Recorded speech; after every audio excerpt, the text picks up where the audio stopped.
شوال المکرم کا چاند بحمد اللہ تعالیٰ نظر آ چکا ہے، اور 10 اپریل بروز بدھ عید الفطر ہے۔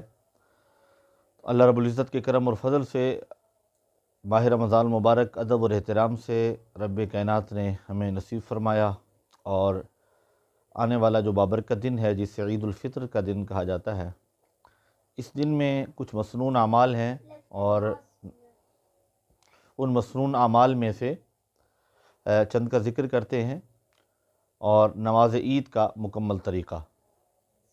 نبی پاک صلی اللہ علیہ وسلم کی سنت اس دن کے حوالے سے کیا ہے؟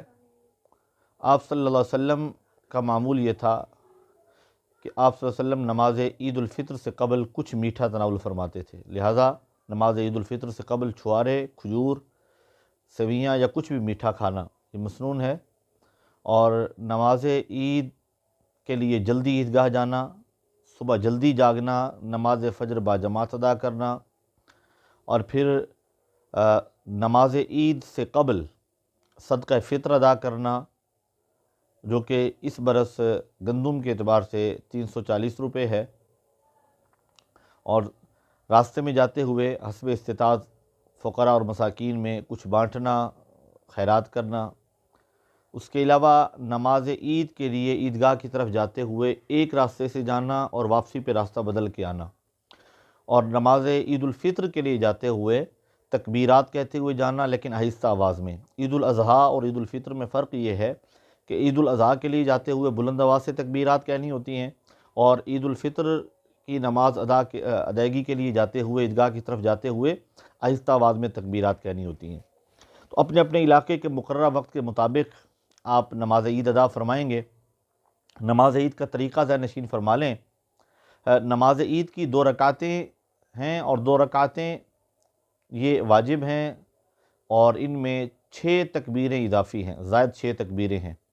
پہلی رکعت میں 6 تکبیریں ہیں، اور دوسری رکعت میں بھی 6 تکبیریں۔ 2 رکعت نماز ہوتی ہے عید کی، اور نماز عید کے بعد پھر امام خطبہ پڑھتے ہیں، اور خطبے میں یقیناً بیٹھنا چاہیے، خطبہ سماعت کرنا چاہیے، اور اس کے بعد اجتماعی دعا میں شریک ہوں، اور بعد میں مسلمانوں کا آپس میں مصافحہ اور معانقہ، یہ بھی مسنون عمل ہے۔